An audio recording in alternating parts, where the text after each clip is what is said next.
જય માતાજી, જય શ્રી કૃષ્ણ। કેમ છો બધા યુટ્યુબ ફેમિલી મિત્રો? મજામાં ને? મજામાં જશો તો જો આપણી સવાર થઈ ગઈ છે અને પ્રકૃતિ નીંદરમાં હાલે છે, ઉતારશે। હવે આજે કેટલી તારીખ થઈ ગઈ? હવે એને 3-4 દી હોવાનું છે, તા તો એને વેકેશન ખુલી જાહે। તો મમ્મી કે ભલે ને 2 દી હુતી રહેતી કે પછી તો સ્કૂલે જવું હોય તો કઈ બપોરે જો ટ્યુશનમાં જો આમ હું બનાવતા આવીશું તમને કોઈને ખબર છે? તો છે ને આપણે શું બનાવીએ? રોટલાનું શાક ખાધું કોઈ દિવસ તમે? તો આજે તમે જો આજે અમે છે ને પેલા રોટલા ઠંડા બનાવી લીધા, ઠંડા રોટલા બનાવી લીધા। ઠંડા રોટલા છે ને આગળ હું તમને બતાવીશ બધું। એમાં છે ને લસણવાળી ચટણી હોય ને તો લસણવાળી ચટણી આવે, પણ અમે છે ને લસણવાળી ચટણી ઘરમાં પતી ગઈ છે અને આ એમરજન્સી બનાવવાનું છે। તો છે ને આપણે લસણની કળી કેટલી નાખી? કેમ કે 2 રોટલાનું શાક બનાવવાનું છે। જો ટમેટું, મરચું, આદુ નાખવાનું, ટમેટું, મરચું અને હજી શું શું નાખવું એ બતાવું છું। આજે અમે છે ને 2 ભેગા થઈ અને રોટલાનું શાક બનાવવું છે બેયનેથી, એટલે હું ઝડપથી રસોઈ બની જાય અને એ કે આપણે બેયથી આજે રોટલાનું શાક બનાવી નાખીએ। તો ચાલો આજે વિડીયોમાં કન્ટિન્યુ બન્યા રહેજો। રોટલાનું શાક કેવી રીતના બને ને આપણે દહીં નાખીને, જો ડુંગળી હોતે ને આપણે એડ કરવાની છે, તમને ખટ્ટી હોય તો નાખજો, પણ ડુંગળી નાખીને તો સ્વાદ કંઈક અલગ જ આવે। એટલે ડુંગળી, ટમેટું, મરચું, લસણ અને ઠંડા રોટલા એને આપણે કાજુ કતરીની જેમ પીસ કરવાના છે, ત્યાર પછી દહીં ઉમેરી અને સરસથી આપણે બનાવવાના છે। જો આ ટમેટું એક સુધાર્યું છે, એક મરચું અને 2 ડુંગળી અને લસણને જે આપણે કડી ફેલી છે ને એને ખમણી નાખી છે, કેમ કે લસણની ચટણી નથી ને એટલે એ બધું કામ આને કરવાનું છે।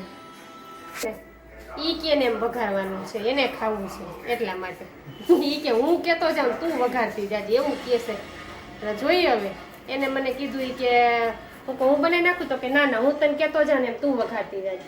તો ચાલો વિડીયોમાં બનજો। આ તો 2 ભેગા થઈને રોટલાનું શાક બનાવવાના છીએ અને જો આપ્યા છે હવે એના પીસ કરી લેશું આપણે। 2 રોટલા ને કાંઈ પીસ થાય છે હો, જો આ રીતે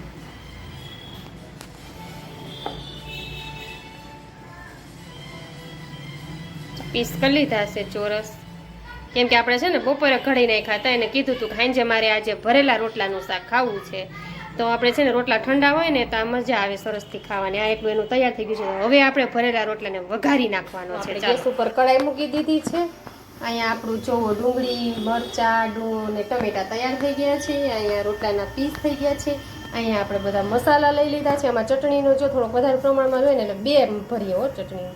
અહીં જો આપણું કડાઈ ગરમ થાય તેની રાહ જોઈએ છીએ। જો આપણે દહીં લઈ આવ્યા છે રોટલાના ભરેલા રોટલામાં નાખવાનું તેલ જો આપણે ગરમ મૂકી દીધું છે કડાઈમાં, તમે જોઈ શકો છો। અને આપણે જો મીઠો લીમડાનો ઉપયોગ પણ આમાં કરવાનો છે। આ તો એકદમ સરસથી આપણે ભરેલા રોટલાનું શાક બનાવવાનું છે। 2 રોટલાનું બનાવીએ છીએ, પછી જો તમે છે ને આવી રીતના બનાવો ને તમને બધાને ભાવે। સાંજની રસોઈમાં તમે સ્પેશિયલ બનાવી નાખો ને તો મજા જ આવે ખાવાની કંઈ।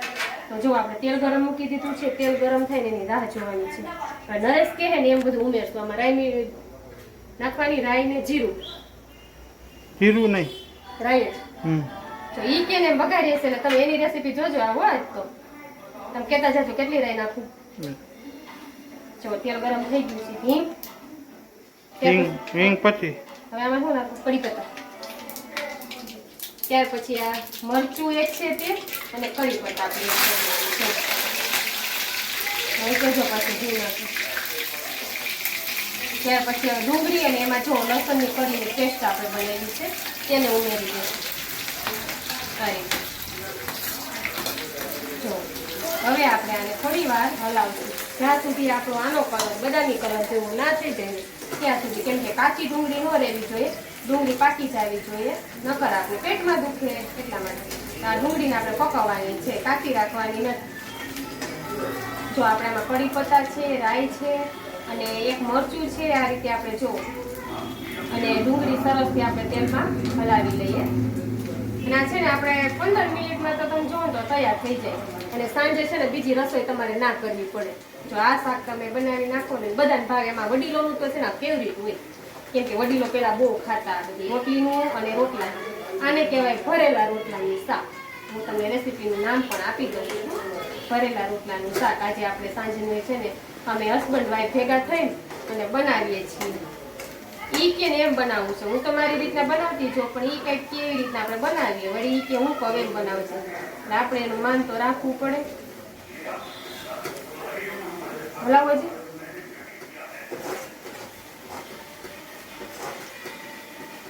અમારે ઘરે છે ને રેસીપી તો નવી નવી બનતી જ હોય. તમે કોમેન્ટમાં જણાવજો કે અમે તમને બતાવીએ બધું, કેમ કે સાંજનું તો અમારા નરેશને છે ને સાંજનું કેમ કે કાલે ઓલું બનાવે, આજે ઓલું બનાવે. ચાલો હવે આ છે ને આપણે જો આ કલર જો બદલી ગયો અને ડુંગળીની સાઈઝ પણ નાની થઈ ગઈ છે. જો હવે આપણી ડુંગળી છે ને એકદમ જો કલર ચેન્જ થઈ ગયો છે. હવે આપણે ટમેટાનું એક જે ટમેટું છે ને એનું કટિંગ કર્યું છે એને ઉમેરી દઈશું. એને મીઠું નાખી દે, આમાં નિમક નાખી દેવાનું. ચાલો આમાં જ આપણે નિમક નાખી દેવાનું છે, કેમ કે છે ને જોઈને નાખવું રોટલામાં આપણે નિમક નાખવું હોય છે એટલા માટે. પાછું બધે તો નાખી લેવું. હવે થોડીક હિંગ નાખીએ આપણે આમાં ઉપરથી કે છે નરેશ, કેમ કે નકર છે ને બળી જાય. વઘારમાં તમે હિંગ નાખો તો થોડુંક પછી પાણી નાખવાનું છે. થોડુંક પછી પાણી નાખવું આપણે, એટલે શું આપણે આ બધું બળી ના જાય ને એટલા માટે.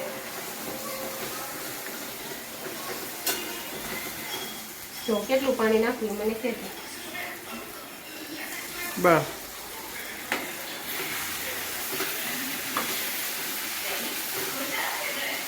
ગરમીનું છે ને તમને આ પચી પણ જાય અને તમારે વધારે રસોડામાં રહેવું પણ ન પડે એટલા માટે. હવે આને આપણે થોડી વાર ચડવા દઈએ. તો આપણે એકદમ સરસથી આપણે આને પાકવા દીધું છે. ત્યાર પછી આપણે એમાં ઉમેરવાનું છે દહીં. હવે અમે બદલી ગયા છીએ કેમ કે અમારે બે વચ્ચે બનાવવાનું છે એટલા માટે હવે એટલું એને બનાવવાનું. જો દહીં ઉમેરી દીધું છે 4 થી 5 ચમચી જેટલું. પછી આ રીતે આપણે જોલું પાઉંભાજીનું હોય ને બધાની ઘરે હોય જ છે આપણે બાફેલું શાકભાજીને પીસવા માટેનું, એનાથી આનામાં જો બધું આપણે છે ને એકદમ સરસથી આ રીતે કરી લેવાનું, કેમ કે ડુંગળી અને ટમેટું બધું સરસથી એમાં ક્રશ થઈ જાય છે એટલા માટે. સ્ટવ થોડું ધીમો કરી લેવાનું છે. તો ત્યાર પછી એમાં હળદર ઉમેરી છે તમે જોઈ શકો છો. ત્યાર પછી આપણે એમાં લાલ મરચું પાવડર ઉમેર્યું છે. આપણે બનાવવાનું છે આ 2 રોટલાનું શાક. જો વધારે બનાવવાનું હોય તો આ થોડી વધારે વસ્તુ ઉમેરવી પડે છે.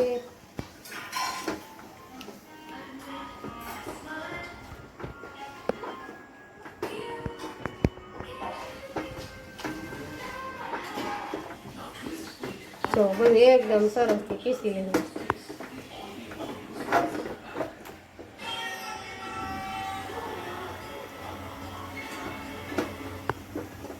તમને સેમ એવું લાગે કે આપણે પાઉંભાજી બનાવતા હોય એવું. એકદમ સરસથી જો ક્રશ થઈ ગયું છે. હવે આપણે આમાં ઉમેરી દઈશું શું થોડીક ખાંડ ઉમેરવાનું કહે છે કે દહીં ખાટું હોય ને એટલે સ્વાદમાં થોડીક આપણે મીઠાઈ આવી જાય, ખટ મીઠું થાય એટલા માટે. જો એટલી ખાંડ ઉમેરી છે કેમ કે અમારા નરેશ સ્વાદિષ્ટ છે બહુ બધું એટલા માટે. હવે આપણે જે 2 રોટલાના પીસ કર્યા છે આમાં ઉમેરી દેવાના છે આ રીતે.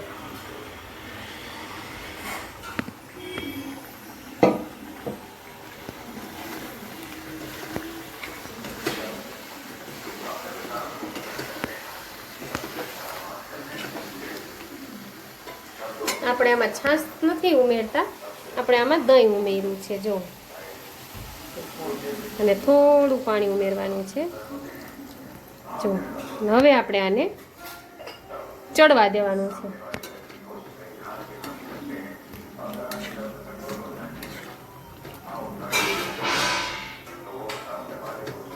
ના એકદમ સરસથી રોટલા છે ને પીસ થઈ જાય નાના અને તમને ખાવાની એવી મજા આવે. આજે આપણે બનાવ્યું છે ભરેલા રોટલાનું શાક. જો હવે આપણે આને 5 થી 10 મિનિટ ચડવા દઈએ. ચાલો આપણું તૈયાર થઈ ગયું છે. ઓનલી 10 થી 15 મિનિટમાં ભરેલા રોટલાનું શાક આજે આપણે બનાવી નાખ્યું છે નરેશે. તો જો આપણું શાક તૈયાર થઈ ગયું છે. તો આવું એકદમ સરસથી તમારે શાક બનાવવા માટે મારી આ ચેનલમાં જઈને તમે મારી ચેનલને સબસ્ક્રાઈબ કરી દેજો, લાઈક કરી દેજો, કેમ કે રોજે રોજ નવું વસ્તુ તમને જોવા મળશે. Family video, couple video, comedy video, funny video, રોજનું રૂટિન વિડીયો અમારા તમને જોવા મળશે. તો ચાલો શાકની રેસીપી તમે જોઈ લીધી છે ભરેલા રોટલાની. જો આપણે રેસીપી બનાવી નાખી છે ભરેલા રોટલાની કા આવો તો તમે જોયું છે અમે કઈ રીતે બનાવ્યું 50% મેં બનાવ્યું 50% આને બનાવ્યું છે તો તમને કેવી રેસીપી લાગી છે મારી ભરેલા રોટલાની શાક તો જરૂર જણાવજો તો ચાલો આપણો વિડીયો અહીંયા પૂરો કરીએ છીએ કેમ કે શાક આપણું બની ગયું છે તો હવે આપણે શાક બની ગયું છે તો આપણે જમવા માટે જ બનાવ્યું છે તો ચાલો આપણે જમી લઈએ તે માટે આપણે આવતીકાલે મળશું કંઈક નવા વિડીયોમાં કંઈક નવી વસ્તુ સાથે તે માટે જય માતાજી જય શ્રી કૃષ્ણ અને બાય બાય